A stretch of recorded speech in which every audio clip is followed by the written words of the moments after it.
언시국 TV 핫 인터뷰. 오늘은 법학자이자 서울시 교육감을 지내신 광노현 전 교육감을 만납니다.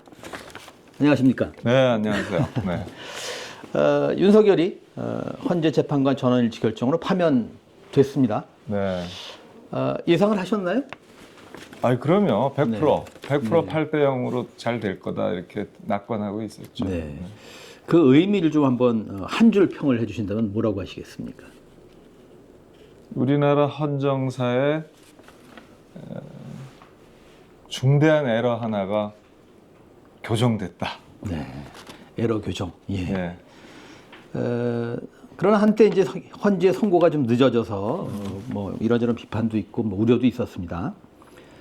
법학자로서 이번 탄핵 심판을 평가하신다면은 결과는 그렇다 치고 어떻게 평가를 하시겠습니까? 저는 상식의 승리다라고 봐요. 원래 법의 최소한은 상식이거든요. 그리고 법은 상식이에요.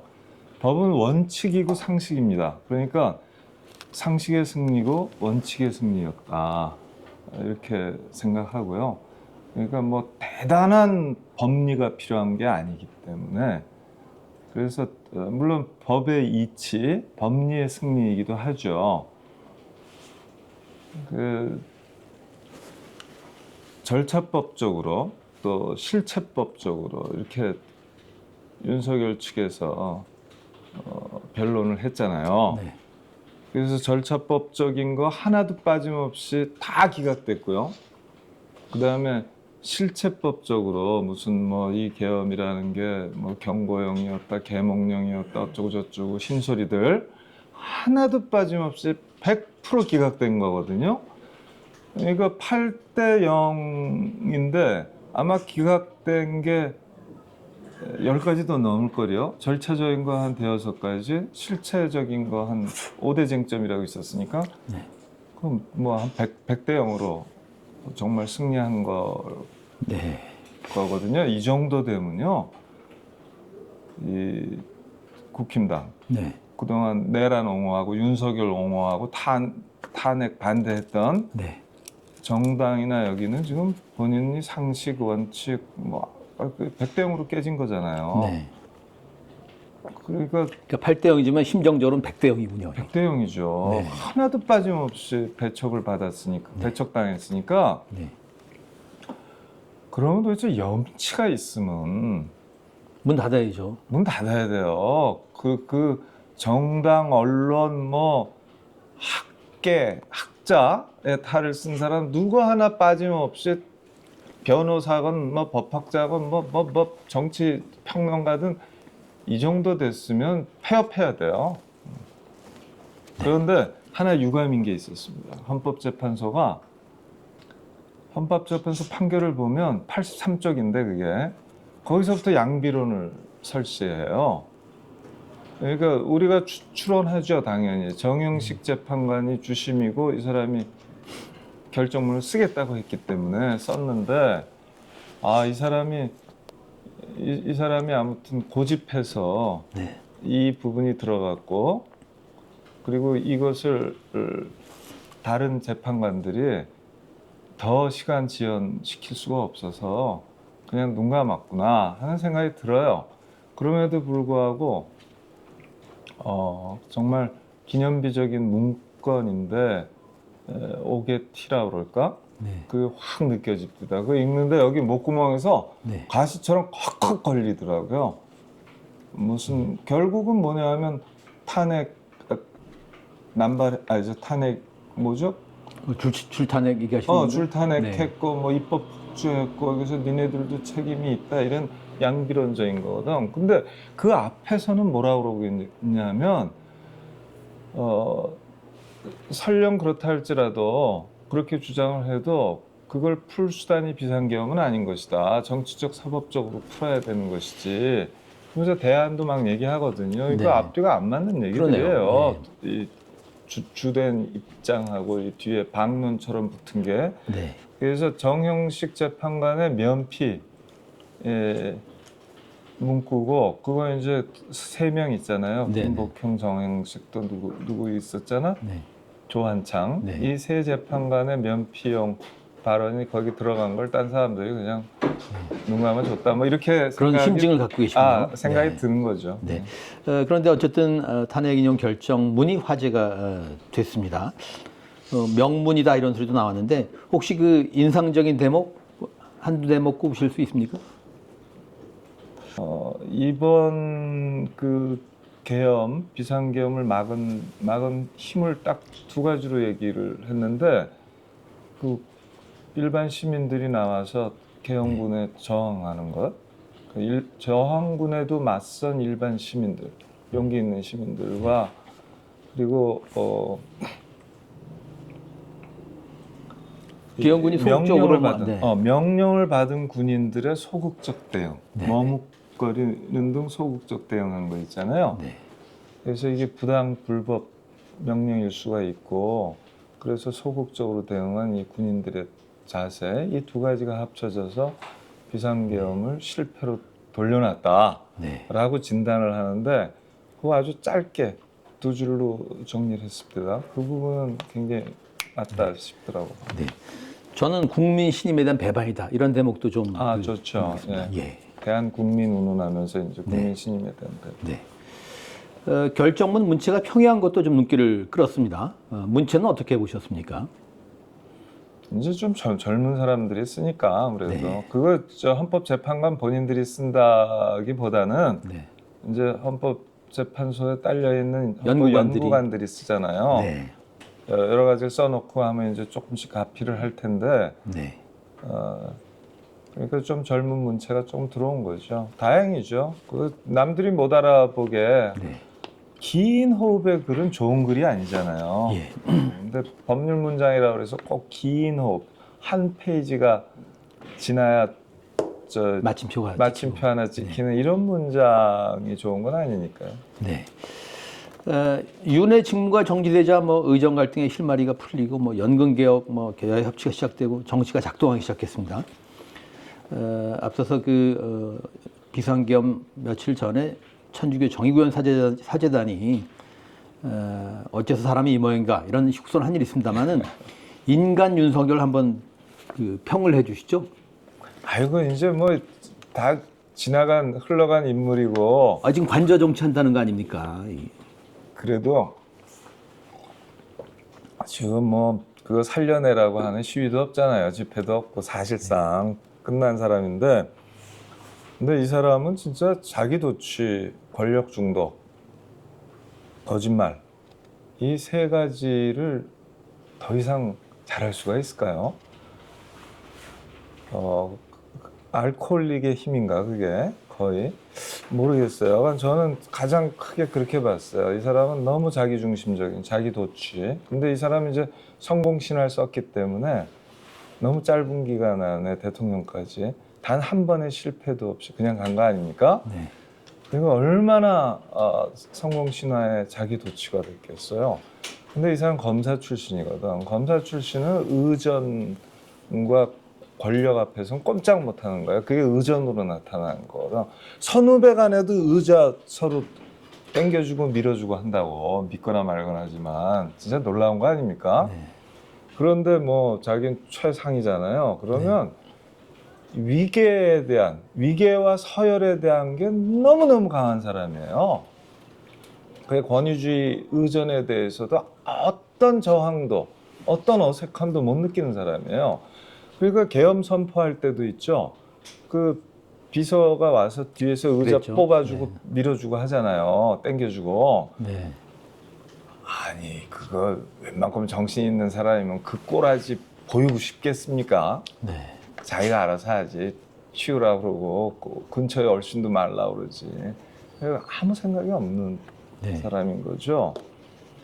거기다가 바이든 날리면서부터 시작해서 거짓말, 이 왕자를 그게 이정표 같았어요. 바이든 날리면. 그러니까요. 그 왕자서부터 시작해갖고 여기 헌법재판소에 변론하면서 거짓말하는 거 보십시오. 네. 부하들 앞에 앉아 있는데 서로 쿵짝쿵짝까지 하면서 김영현 국방부 장관하고는 쿵짝거리면서까지 거짓말하고 아니 요만큼의 양심의 가책을 안 느끼는 거예요. 네. 근데 이게 검사 시절에 만났던 수많은 피고인이나 피의자들이 그랬을 것 같긴 해요. 근데 그거를 호통치면서 있었을 텐데 검사 윤석열이 자기같이 변명하고 핑계대고 갖다 붙이는 말 아니야 만들어서 그 말하는 피의자를 어떻게 다뤘을지 한번 상상해봐요. 딱 그렇게 당해야 됩니다. 사실은. 그러니까 비포 애프터가 비포도 참 그랬지만은 애프터도 그러니까 그 거짓말 얘기하셨습니다만 예를 들어서 뭐 나는 의원이란 말을 인원이란 말을 쓰지 않다 그래놓고 1분 만에 한 3번인가 인원이란 말을 했지 않습니까? 네. 너무 찌질해서 그러니까요. 국민 자존감을 떨어뜨렸다는 그렇죠. 네. 이건 뭐 이 사람한테는 뭐 무능, 무도, 무치, 무속 뺄 수가 없는 거지 뭐. 그죠? 아까 취상이란 말을 하셨습니다만 취상이란 말에서 취상이 포식자가 좀 연상이 됐었는데요. 어떻든 윤을 정점으로 한 윤 정부를 읽는 키워드 좀 확장해서 윤 정부에 대해서 평가를 하신다면 키워드 한 3개 꼽는다면 뭘 꼽으시겠습니까? 일단은 본인은 공정상식을 얘기했는데 공정상식 없는 정권이라는 게 너무 명백하고 그리고 본인은 자유를 외쳤는데 이건 뭐 강자의 자유 외에 자유는 도대체 없는 것 같고 진실을 얘기를 해도 진실하고는 거리가 먼 거짓말 정권이고 그러니까 공정상식, 자유, 진실하고 다 대척점에 있죠. 그런 이제 성격으로 보면 주체로 보면 검찰 정권이죠. 100% 그죠? 그 다음에 퀄리티로 보면 성적으로 보면 무능, 무도, 무치 정권이죠. 그리고 대외적으로 보면 미일 4대 정권이죠. 왜냐하면 이 사람은 강자 앞에서는 꼼짝 못한다는 걸 알아요. 서열주의가 몸에 배갖고 국제 질서도 딱 그렇게 보는 거거든. 저 큰형님들한테 대들면 큰일 난다. 이게 딱 자세가 돼 있는 거예요. 그래서 4대 정권이죠. 근데 그거 다들 얘기하지만 무속 정권 아닙니까? 네. 이게 봐요. 이 선거운동 때 왕자 3번, 한 번도 아니고 3번을 했고 그걸 다 거짓말로 모면했잖아요. 그렇죠. 예. 동네 아줌마가 뭐 와서 써줬다는. 근데 이것이 친이 쿠데타 날짜 택일까지 오는 거거든. 왜 하필 12월 3일이며 왜 하필 화요일이며 왜 하필 10시 30분인지 이게 그냥 정했겠냐고요. 보통 상식은 쿠데타는 새벽 2시, 4시에 하는 거예요. 모두가 잠든 밤에 군대를 빼서 접수하는 거 아닙니까? 방송국부터 장악하고 다 그런 거 아니에요? 네. 이게 이제 친이 쿠데타의 정석인데 아마도 이 무당이 날짜 잡아주고 그랬을 거거든요. 네. 그런 덕분에 비상계엄 친이 쿠데타를 실패하기가 진짜 어렵거든. 왜냐면 권력을 가진 사람이 권력을 동원해서 하는 거니까 실패할 수가 없는 거예요. 일반 쿠데타하고는 다르잖아요. 그런데도 불구하고 실패하는데 이 무속이 또 공을 세울 줄은 몰랐네. 그러니까 한남동에서 아직 방을 안 뺐습니다만은 거기 뭐 무속 시설이 있을 거다 이런 추정들도 합니다. 그건 모르겠고요. 그런 네. 건 모르지만 있겠죠. 윤 정부는 이제 그렇게 읽으셨고 윤석열 집권 3년 동안 고질화된 우리 사회 여러 병증 있습니다. 지금 우리 사회를 한번 진단을 좀 하신다면은 어떻게 진단하시겠습니까? 그러니까 일단 이제 우리 사회에 또 좋은 면이 왜 없겠어요. 역시 친이 쿠데타를 막는 시민들 아닙니까? 장갑차를 맨몸으로 맞고 어떤 여성이 있었잖아요. 안규영인가? 그렇죠. 예, 그 사람 안규영. 총을 아예 총뿌리를 들고 흔들었잖아요. 그러다가 오바이크 사고라도 나면 가는 건데 네. 그런 용감한 시민들이 있다는 게 굉장한 장점이죠. 다이나믹하잖아요. 그리고 굉장히 빨리 얼리 어댑터가 제일 많다는 거 아니에요? 기술적인 면도 물론 소비적인 차원이기도 하지만 그거보다는 기술 적응력이라든가 이런 게 좋다는 뜻이거든.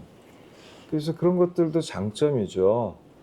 우리 사회가 또 좋은 쪽으로 발전하는 부분도 분명히 있죠.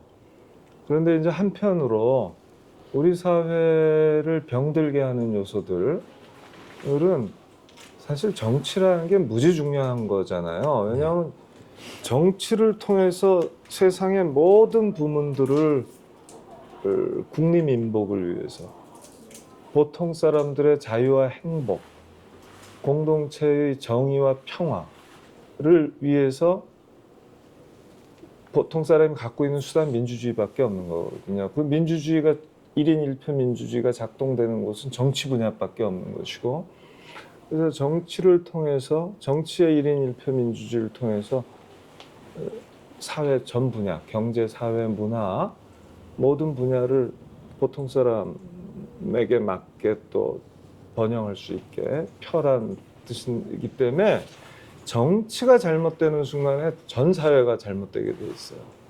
근데 보세요. 우리 정치는 지금 심리적 내전, 정치의 양극화 너무 심하잖아요. 네.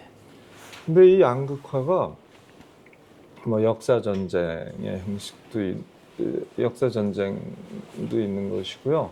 또 윤석열 탄핵을 갖고 그렇게 또 나뉜 것도 있고, 아무튼 이게 굉장히 심각한 상황인데, 마침 또 언론 환경은 1인 미디어 시대에다가 유튜브 시대에다가 확증 편향 막 가고, 그래서 탈진실, 진실 해체 뭐 이런 쪽으로 나가고 있어서 정말 정신 똑바로 잡지 않으면 정치가 제대로 역할을 못 하잖아요. 네. 그러면 더 안 좋게 돼 있어요.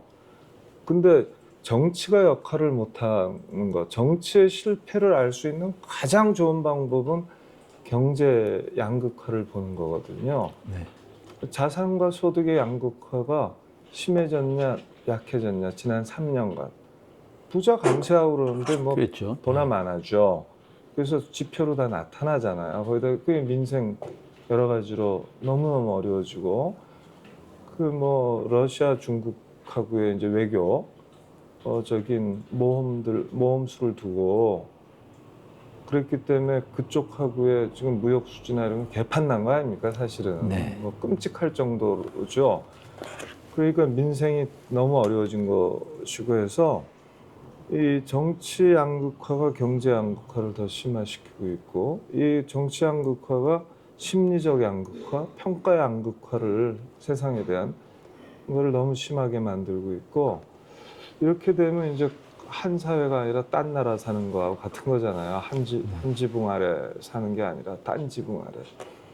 그래서 이게 한쪽으로는 이제 굉장히 무질서하고 혼란으로 보이고, 그렇게 되면 파시즘이 등장하거든. 질서가 중요하다. 무엇보다도. 그래서 개인의 자유 같은 거 대폭 양보하고 전체주의적 획일적으로 센 리더가 폭군이라도 좋으니까 나와야 된다. 이게 파시즘이에요. 네. 안 그러고 또 딴 길은 정말 우리가 이제 제대로 된 뉴딜을 한번 하자. 그러니까 새로운 사회계약을 맺자. 네. 후자로 가야 되죠. 그것이 이번 대선이 해야 될 일이죠. 네. 양극화 얘기를 하셨는데 양극화의 그 뿌리를 거슬러 올라가면은 IMF 체제까지 소급할 수 있다. 뭐 이렇게 보는 분들도 있는 것 같습니다. 네. 예. 그러니까 윤석열 정부 이전에 어떤 이 양극화를 비롯한 우리 사회 많은 병증의 뿌리, 그걸 그 어떻게 좀 그 보시는지, IMF 체제까지 소급해서 우리가 이걸 그 봐야 될 필요가 있는 건지 이런 말씀을 좀 해주신다면 어떤 말씀을? 실제로는 IMF 그 체제가 우리 사회를 아주 근본적으로 바꿨다고 생각해요. 실제로는. 그러니까 우리 사회 경제 사회를 근본적으로 바꾼 것 같고요. 그 경제가 토대라고 그러잖아요. 네. 나머지는 또 그 위에 성립하잖아요. 그래서 경제 사회의 틀이 바뀌었다는 거는 알게 모르게 정치, 문화, 심리 이런 거에 다 영향을 미쳤다는 뜻이거든요, 사실은.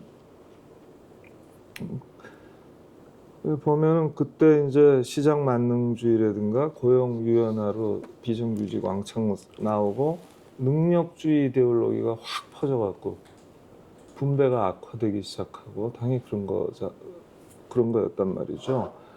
그래서 외환 위기 시점 98년을 해방 이후에 아니면 해방 이후라기보다는 60년대 경제 성장 시대 이후에 최대 변곡점은 틀림없다라고 네. 생각하고요.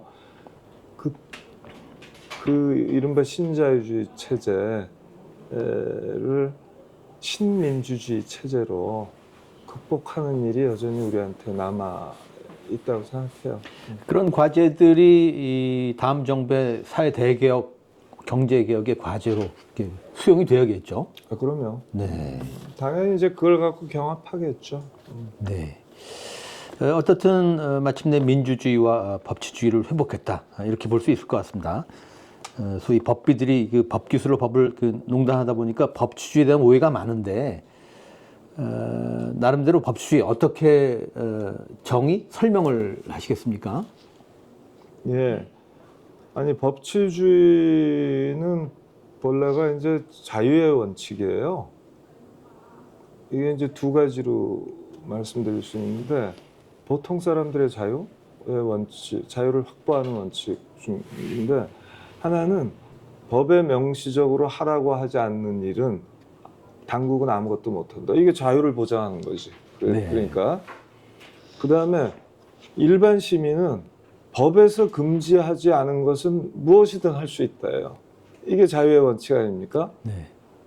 그러니까 권력 당국이 함부로 치고 들어오지 못하게 너가 어떤 일을 하든지 너는 반드시 법의 근거를 갖고 있어야만 돼. 네. 여기에는 법에 금지가 안 된 건 다 자유야. 이렇게 얘기하니까 이중으로 법치주의가 보통 사람의 자유를 보장하는 체제다. 이게 맞죠. 네. 근데 이제 법치주의는 법의 지배라는 거잖아요. 법의 지배는 뭐 덕의 지배도 아니고 부의 지배도 돈의 지배도 아니고 총칼의 지배는 더더욱 아니고 그런 거란 말이에요. 그럼 무엇이 지배하느냐? 원칙과 상식이 지배하는 거예요. 간단히 말하면. 보통 사람의 정의감과 뭐 그러면 원칙과 상식은 다 최소한들이거든. 그 밖에는 정치적인 창조의 세계입니다. 집단 지성에 의한 창조와 변혁의 세계가 있는 거예요. 그걸 통해서 번영을 해야 돼. 그러나 최소한 공배수로, 공약수로 우리가 다 갖고 있어야 되는 게 법의 지배인 거죠. 원칙과 상식. 그런데 이제 봐요. 법의 지배의 한 측면을 법의 근거가 없으면 당국은 아무것도 못 한다잖아. 그러니까 어떻게 됩니까? 그럼 법의 근거를 아무거든지 다 법의 근거를 만들자. 그럼 그건 법의 지배가 아니라 법을 앞세운 권력의 지배가 돼요. 네. 그죠? 그래서 법치주의나 법의 지배는 법을 앞세운 아무거나 법의 근거를 만들어서 법을 앞세워서 권력의 지배를 하는 게 전혀 아니다. 그 다음에 일반 시민들한테는 법의 지배는 준법주의가 아니다. 물론 준법을 해야지. 당연히 해야죠. 그러나 준법은 정의로운 법에 대해서 나의 동의가 있어서 하는 거예요. 만약 불의한 법을 보면 우리는 시민불복종과 저항에 권리를 행사해야지만 그 불의가 없어지겠죠. 네. 그게 적극적 민주시민의 역할 아니겠어요? 네. 그렇기 때문에 준법주의를 설교하는 건 또 법의 지배를 얘기하는 게 아니에요. 법의 지배는 당국자를 향하는 게 1차 예. 거거든요. 그러니까 법치주의는 권력을 향한 것이다. 그렇죠. 그런 기본적으로. 말씀이었습니다. 예. 예. 저항 얘기를 하시니까 이번에 저항권이란 뭐 개념이랄까 용어랄까 이게 논란이 됐지 않습니까? 저항권에 대해서 좀 설명을 해주시죠. 이 내란 세력들이 저항권을 하지 않았습니까? 저항권은 폭군 방벌론에서 시작하는 거예요. 뭐 네. 맹자가 됐든 아니면 춘추전국 시대에 이제 대표적으로 맹자 같은 사람이 있었을 것이고, 저 고대 아테네 민주정 같은 데서 끊임없이 폭군을 내쫓은 건 물론이고 폭군의 가능성만 있어도 그 조계 추방제도라고 있잖아요. 네. 조계에다 사람 이름 써갖고 10년간 추방시켜버렸거든요. 네. 그러니까 폭군을 어떻게 다스릴 것이냐. 폭군한테는 복종 의무가 안 생긴다라고 본 거죠. 그 폭군이냐 아니냐는 법의 지배를 하냐 안 하냐하고 관계가 있는 거잖아요. 그러니까 법의 지배가 무너진 곳, 폭군이 지배하는 곳에서는 저항의 권리가 있다. 심지어 저항의 권리가 있을 뿐만 아니라 저항의 의무가 있다고까지도 할 수가 있죠. 근데 이제 저항의 의무는 너무 센 거니까 저항의 권리가 있다고 하는 것인데, 정광훈주가 얘기하는 거는 지금 누구를 폭군으로 보는 거예요? 야당을 폭군으로 보는 거 아니에요? 네. 그 여태까지 야당을 폭군으로 보고 폭군 방벌론 얘기하는 사람 처음 봤어요. 아주 신박한 말이 안 되는 걸 갖다 끌어당기고. 네. 아 참.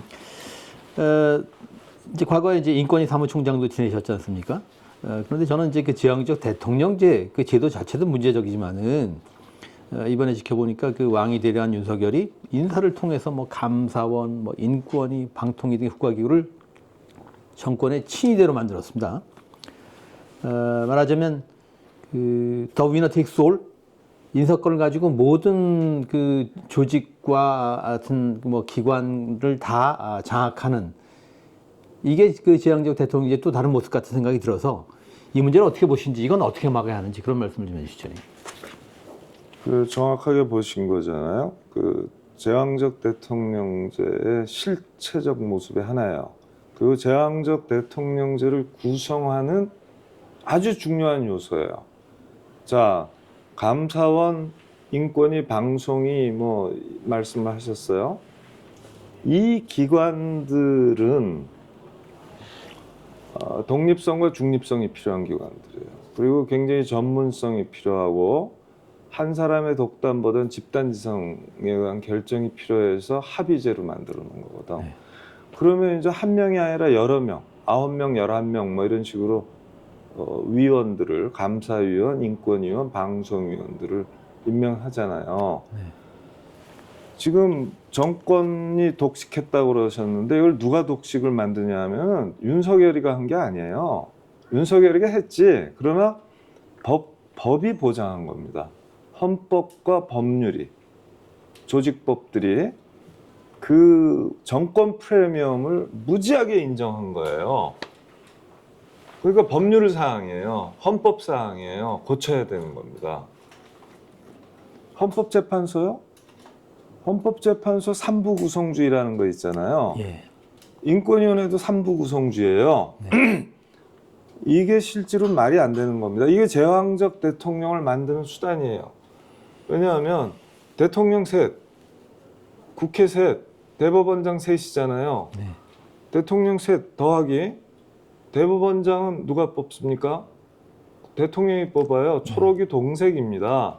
그 대법원장이 뽑는 셋도 정치 성향에서는 비슷하다고, 이념 정치 성향에서는. 그럼 6명이죠. 그 다음에 국회면 여당 하나, 야당 하나, 여야 합의 하나거든. 그러면 여당목 하나, 7이죠. 네. 여야 합의는 전체 풍향을 볼 텐데 0.5는 여당 거란 말이에요. 사실은 7.5 대 1.5를 보장해주고 있는 거예요. 정권 프리미엄으로 정권 측 인사를. 말이 안 되는 거죠. 인권위도 마찬가지예요. 여기에 어디 중립성의 여지가 있습니까? 없는 거예요. 언제나 9대2 인권위도 9대2로 친정권 인사가. 그럼 민주 정권이 들어서면 이제 그 뭐 장미 대선 앞두고 있습니다만, 그럼 어떻게 이 문제를 풀어야 됩니까? 바꿔야죠. 법을 바꿔야죠. 3부 구성주의, 이건 제왕적 대통령제의 확장 수단이거든요. 네. 없애야 됩니다. 3부 구성주의를. 지금 어디에 쓰고 있냐면 헌법적으로는 헌법재판소 구성에 쓰고 있고 중앙선관위 구성에 쓰고 있어요. 이거 우선 없애야 되고요. 그 다음에 국가인권위원회 쓰고 있고요. 그 다음에 각종 위원회를 정권이 과반수를 먹도록 굉장히 다 계산하에 그 인원 구성이 돼 있어요. 그럼 이거를 여야는 왜 그냥 놔두냐? 어차피 돌아가면서 하기 때문에 특별한 문제의식이 없는 거예요. 여기에 대해서. 근데 이런 민주주의를 지탱하기 위해서 새로 만드는 기구나 마찬가지잖아요. 국가인권위원회나 이런 네. 거는. 이런 기구들은 독립성과 중립성을 굉장히 보장해 줘야 됩니다.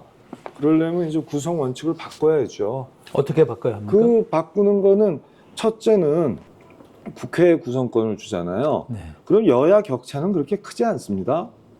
7대2 이렇습니까? 9대2 이렇습니까? 그런 법은 없거든요. 네. 6대3 되기도 어려운 거예요, 사실은. 그래서 6대4나 이 정도를 넘지 않게 만들어서 그 구성을 여야 국회에 주면은 의석 비율대로 가게 돼 있어요. 네. 그런데 이제 더 아름다운 거는 언제나 비례대표제예요. 비례대표를 하면 그야말로 민심 그대로가 이제 반영이 되겠죠. 네. 그렇게 되면요, 그 위원회 제도라는 게 장점이, 합의제라는 게 장점이 그 한 7명, 9명, 11명, 13명쯤 되는 데서 한 두세 명이 죽어라고 반대하고 그러면 그거를 쉽게 완전히 무시하고 할 수가 없는 거예요. 여러 가지로. 그 심리적으로도 그렇고, 그 네. 맞지도 않고, 그 소수 보호도 해야 되니까. 그래서 타협과 조정이 일어나게 돼 있거든요. 그렇기 때문에 극단적인 것도 피하고 굉장히 좋은 부분이 많거든요. 그래서 구성에서의 그런 편향성을 깨는 게 가장 중요하다는 말씀을 드리고 싶어요. 알겠습니다. 일부에서 말이죠. 우리 내면의 그 아까 파시즘 얘기하셨습니다만 문화적 파시즘, 우리 사회 엘리트들의 문화 지체, 이런 얘기들을 합니다. 그 과정에서 교육의 문제를 지적하기도 하고, 우리 교육 다음 정부에서 어떻게 발본적으로 개혁을 해야 합니까? 아이고, 그런 질문은 1시간짜리 인터뷰 대상이고요. 네. 그거 무슨 누구 도사 족집게도 아니고 그 굉장히 어려운 얘기인데, 이제 윤석열 정권 3년이 남긴 것 중에 하나가 그동안 이제 법조 엘리트들을 굉장히 높이 쳤는데 그거 실력도 좀 있지 않을까 싶고, 나름대로 정의감도 있지 않을까 싶고, 그러는데 해도 너무한다 하는 거를 많이 알게 된 것 같잖아요. 네. 도처에 검사들이 포진해 있었고 권력 요직마다 차지하고 있었잖아요. 그리고 이 국힘당의 본진도 사실은 판검사당이거든. 특히 검사당이거든요, 국힘당은. 네. 근데 이자들이 하는 행태를 다 봤잖아요. 그래서 이른바 서울법대 나오고 고시를 해서 법조인이 된 사람들에 대한 쓸데없는 존경심이라고 그럴까? 쓸데없는 프리미엄, 네. 접고 들어가는 거, 네. 하나 얹어 덤으로 권위를 인정해 준 거, 이런 것들은 많이 사라진 것 같아요. 그러면 한국 교육의 성과 중에 하나잖아. 경쟁주의 입시교육의 또 시험 능력주의의 최고봉을 차지한 사람들 아닙니까? 그러면 한국 교육이 입시 경쟁주의와 시험 능력주의로 를 우리에게 내면화시키고 있고, 그것이 이제 엘리트주의라는 거 아닙니까? 그 엘리트주의라는 건 보통 사람은 알기를 개, 돼지로 알고, 능력이 없는 것들은 싸다. 그냥 밥만 간신히 먹으면 되고, 심지어는 유효기간 좀 지난 거 먹어도 아무 문제가 없다. 선택할 자유다. 네. 우리는 자유다. 자유주의자. 이렇게 얘기하는 사람들이 많아지는 거거든요. 교육이 이거를 이제 이런 사람들의 출현을 막으려면 이 생각들은 교육 제도가 만들어낸 거거든요. 한편으로는 교육 구조가. 그러니까 그 구조, 경쟁 구조, 서열 구조를 완화해야죠. 당연히 완화하는 방향으로 가야 되고요. 근데 이제 우리나라가 지금 중강국이고 세계 10위권 이제 지금 떨어졌잖아요. 10등에서 9등에서 막 13등으로 떨어져 있고, 경제력으로는 군사력으로는 5등으로 올라가 있고, 여러 가지로 보면 여간 세계 10등 국가인데, 이 나라가 잘 되려면요, 이 연구 중심 대학이 많아야 돼요. 그래서 지역 거점 국립대학이라고 10개 있거든요. 네. 뭐 다 아시잖아. 전북대, 전남대, 뭐 경상대, 경북대, 네. 부산대, 충남대, 충북대, 강원대, 인천대 뭐 이렇게 가잖아요. 제주대 이런 대학들을 연구 중심 대학, 학문 후속 세대, 교수 양성 대학으로 키워야 돼요. 그러면 산학연 네트워크의 중심이 되거든요, 거기가. 네. 그러면 지역 균형 발전의 중심이 되고 아이들이 두뇌 유출이 타 지역으로 안 일어나도 된단 말이에요. 웬만하면은. 그러니까 정말 일거십득 정도 되는 기가 막히게 좋은 정책이거든요. 네. 근데 이제 지난 정부들을 다 보면은 지역 거점 국립대학 중에 제일 좋은 대학이 지금 간신히 20등에 랭크됩니다. 옛날 김대중 정부 때만 하더라도 8등이었어요. 네. 근데 그동안 인서울 사립대학들이 그만큼 치고 올라왔고 지역 거점 국립대학이 20등 바깥으로 다 밀린 거예요. 한 대학 빼놓고는. 네. 이거는 대학 정책의 아주 그랜드 대실패를 얘기하는 거 아니겠어요? 네. 있을 수 없는 겁니다. 그래서 이 부분을 살려내는 게, 뒤집고 살려내는 게 굉장히 중요하다는 말씀을 드릴게요. 네. 그래서 유초 중등 교육은 평등지향적으로 가야 되고, 반면에 이 대학, 국립대학 시스템은 탁월성을 지향해야 돼요. 소위 수월주의를 수월주의를 네. 가야 되는데 그것도 이제 복잡합니다. 어떻게 하면 수월주의를 네. 가냐는 연구 중심 대학으로 가서 네. 전 세계의 두뇌들이 우리나라에 와야 되죠. 10대 강국에 걸맞는 그런 이제 네. 브레인 흡입력이 있어야 되거든. 네. 그렇게 되려면 내가 엄청난 투자해 주면 돼요. 우리가 유니스트 네. 네. 뭐 디지스트 G스트 뭐 등등 있죠. G스트 다 만들었잖아요. 한 네. 15년 만에 다 세계 유수 대학으로 만들었잖아요. 왜 안 됩니까? 우리가 이미 300등 안에 다 드는 대학이니까 200등쯤 네. 하고 그런 대학도 이제 세계 100대 대학으로 다 등극시켜야죠. 알겠습니다. 이 갈 길이 멀어서 이거 핵심 이슈라고 할 수 있겠습니다만은 개헌이 뜨거운 감자입니다. 여러 이슈가 있는데 어떤 입장이십니까? 이것도 뭐 너무 큰 얘기를 질문하시는 거라 네. 막연하죠. 개헌해야 되냐? 우선 이렇게 물어보면 해야 됩니다. 네. 예를 들어 드릴게요. 탄핵을 했는데 탄핵을 당했어요. 그러면 그것도 국회 재적 3분의 2니까 국민의 3분의 2가 탄핵한 거와 같은 거예요. 사실은. 그죠? 네. 그러면 국민의 3분의 2가 너 이놈! 너는 위헌위법을 밥 먹듯 해서 대통령 자격이 없어. 이렇게 선고한 거예요. 그리고 국회 탄핵은 그냥 이루어진 게 아니라 그 전에 국민 탄핵이 있었던 거거든. 그죠? 국민들 정서 안에서 이미 지지율을 20%대로 3년간 묶어 놓은 거 아닙니까? 우리 국민들이. 네. 그게 국민 탄핵이거든. 심리적 탄핵을 해버렸거든. 그죠? 그 내각 불신임 이제 다 당한 거죠. 그러고서 그걸 국회가 탄핵을 한 거잖아요.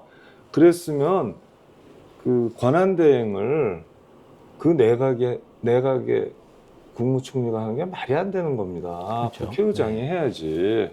그 누가 정한 거예요? 헌법이 정해져 있는 겁니다. 헌법이 잘못 정한 거예요. 대통령이 중병을 앓든가 암살 때문에 부상을 입었어요. 그때는 대통령의 민주적 정당성이나 정치 권력에 해가 없잖아요. 네. 그러니까 당연히 국무총리가 대행을 해도 되죠. 네. 그러나 지금은 완전히 민주적 정당성과 정치 권력이 너는 이제 국민의 신임이 회수했다고 국회가 3분의 1가 됐고 국민들은 20-30% 지지율 이상을 안 줘갖고 이미 다 탄핵했거든.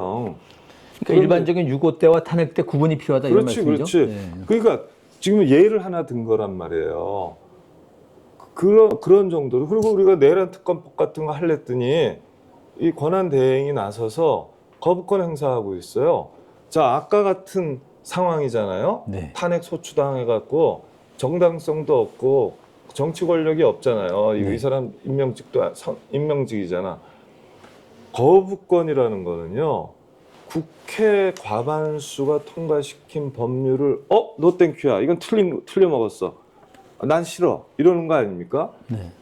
그러면 국회가 제적 3분의 2는 아닌데 추석 3분의 2의 찬성으로 그 가중 다수결로 다시 의결을 하면 꼼짝 못하는 거예요. 그러면 대통령의 정치 권력은 국회 과반수와 국회 3분의 2 사이에 있는 거거든. 국민 직선으로 얻게 된 정치 권력이 크기가 그 정도 되는 거 아닙니까? 네. 그러면은 그 정도 크기의 권력이 없는 권한대행이 허수아비 권한대행인데 그것도 석고대죄에서 마땅한 거죠. 그 네. 대통령을 제어 못한 사람들이니까. 그 사람이 무슨 거부권 행사 자격이 있습니까? 허수아비인데 말이 안 되는 거예요. 국회가 과반수로 의결한 거를 딱딱 거부하는 건 아까 대통령이 그 정도의 정당성과 정치 권력을 갖고 있으니까 국민 신임을 받은 바 있으니까 하는 건데 신임이 회수되고 말이지 그런 마당에 탄핵소추로 그 거부권 행사하는 게 말이 됩니까? 근데 우리가 지금 속절없이 거부권 행사 놔두고 있었잖아요. 네. 그 거부권 행사 못하게 해야지. 네. 사실은. 그러니까 하나하나 따지고 들면요. 아까 헌법 3부 구성주의도 잘못됐다고 그랬잖아요. 네. 동의하셨잖아. 그런 거 수도 없이 많아요. 이거 헌법을 바꿔야 원포인트 된다고. 개헌한다면 뭘 고쳐야 됩니까? 원포인트 개헌을 한다면 지금 많은 사람들이 우리 국민 정말 위대하다 그러잖아요. 네. 맞아요. 8년 전에 박근혜를 평화적으로 촛불 하나 들고 쓰레기 한 털 남기지 않고 탄핵시켰고 이번에는 맨몸으로 장갑차 맞고 총뿌리 잡고 개헌군을 응원봉을 들고 네. 하고 맞섰고요. 그리고 응원봉 들고 윤석열 폭군을 탄핵시켰어요. 네. 정말 위대한 국민이에요. 그래서 위대한 국민이 위대한 대한민국의 민주공화정을 되살려 주셨습니다라고 얘기했잖아요. 이재명 대표가. 네. 100번 맞는 말이고 다 공감해요. 근데 이건 레토릭입니다. 우리나라 주권자를 주권자답게 만들어줘야 돼요. 우리나라 주권자 시민, 일반 국민이죠. 위대한 국민은 주권자라고 하기가 어려워요. 헌법 개정권이 없거든, 국민한테. 헌법 개정권 국회의원이 갖는 겁니다. 그 다음에 국회가 만든 법률을 거부할 권한이 없어. 대통령만 거부권이 있지, 국민이 대의 권력이 만든 권력인데 우리가 세웠잖아요. 대의 권력은 우리가 선거를 뽑았는데 얘들이 만든 게 영 마음에 안 들어. 잘못 만들었네. 그럼 국민이 거부할 수 있어야 될 거 아니에요. 국민 투표로 거부할 수 있어야 된다. 그런 그렇지. 네. 그 신규 입법을. 네. 그 다음에 이런 법이 꼭 필요한데 국회가 아무 일도 안 하고 있는 거예요. 사보타지하고 있고 직무유기하고 있고. 정경유착 때문에 눈치 보고 있고 그다음에 여야 의견 격돌로 2년째 교착 상태네. 입법 결국 실종돼 그 있어. 키워드는 국민 발언권으로 집약이 되는 겁니까? 그렇죠. 네. 그래서 사실 국민 발언권, 국민 거부권, 국민 소환권이 다 필요한데 이걸 그냥 국민 발언권 원포인트로 하면 네. 그렇게 해서 개헌한 국민 발언권과 법률안 국민 발언권을 주잖아요. 네. 그러면 국회 정치권이 다 긴장합니다. 왜냐하면 지들이 안 하면 국민들이 하니까. 직접 국민 투표로 해버리니까. 네. 서명 받아갖고 국민 직접 투표에서. 민주주의하고 간접 민주주의가 경쟁하는 관계가 되는 거군요. 보완하는 거죠. 네. 보완하는 거죠. 실제로는 이제 경쟁이라고도 할 수 있고요. 근데 사실은 이제 아무리 그렇게 해도요. 1년에 1000개도 더 만들거든. 우리가 법을 개정 입법까지. 그러면 1년에 10개도 못 만들어요. 그거 막 50만, 100만 명 서명 받아야 이제 개헌안도 하고 법률안도 만들 거 아닙니까? 얼마나 어려운 건데 그게 진짜 어려워요. 이게 진짜 이런 권한을 행사한다 그러면 사람들이 신중해지거든.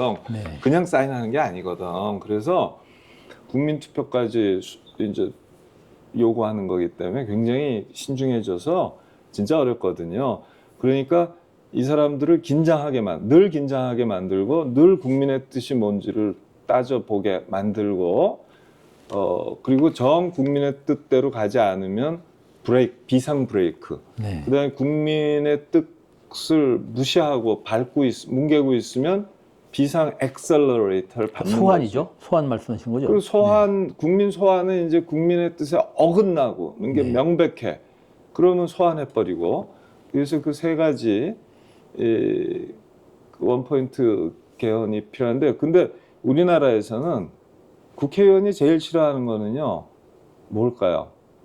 국민 소환권은 국회의원 하도 손가락질하니까 국민 소환권도 해야 된다는 얘기는 해. 사실 국민 발언권을 제일 싫어합니다. 왜냐하면 네. 국회의원이 개헌 독점권과 입법 독점권을 갖고 있거든요. 네. 그런데 국회의원 국민한테 개헌한 발언권과 이 검찰의 그 법률안- 기소 독점 비슷한 거군요. 네네. 발언권을 주게 되면 아니 기소청 분리 법안 만들면 되잖아, 국민이. 네. 그죠? 그 비례대표제 하고 싶은 비례대표제 법안 한 줄 네. 원포인트로 만들 수 있거든요. 그런 식으로 계속 내는 거예요. 계속 네. 국민투표에서 승리할 때까지. 그러니까 국회가 진짜 자기들 그 특권인데, 개헌 특권과 입법 특권을, 특히 정치관계법을 생각해봐요. 그러니까 취지는 좋은데 결국 국회가 제동을 걸어서 현실성은 좀 떨어지는 거 아닙니까? 아니죠. 국민의 80% 넘게가 국민 발언권, 국민 소환권, 국민 거부권을 요구합니다. 근데 여론조사를 하면 되는데 여론조사를 안 해. 왜냐하면 여론조사를 누가 의뢰합니까? 첫째 청와대가 하고, 두 번째로 국회가 하고요. 세 번째로 각 주요 거대 양당이 합니다. 그 다음에 대기업이 하는 거거든. 언론사도 하죠. 예. 언론사하고. 네. 이 언론사하고 여기서 이런 대안을 갖고 고민을 안 하거든. 그때 정치 현안을 갖고 할 뿐이잖아요. 사람 네. 인물평하고. 그렇기 때문에 여론조사에 이런 것들이 안 되는 거예요. 만약 여론조사를 제가 한번 해봤어요. 그래서 네. 한국 리서치 도움을 받아서. 그랬더니 세상에 셋 다 80 몇 프로씩 나오더라고. 네. 처음으로 한 거야, 제가. 네. 몇 년 전에? 한 4년 전에. 네. 알겠습니다. 시간이 많이 가서 이거 마지막 질문인데요. 이제 그 조기 대선 날짜도 정해지지 않았습니까? 6월 3일. 조기 대선을 출범하는 새 정부의 대개혁 과제 세 가지만 꼽아주시죠. 에이, 뭐 제가 그거 꼽을 건 아닌 것 같고요. 사람들이 다 얘기하죠. 검찰 개혁해야 되고 언론 개혁해야 된다고.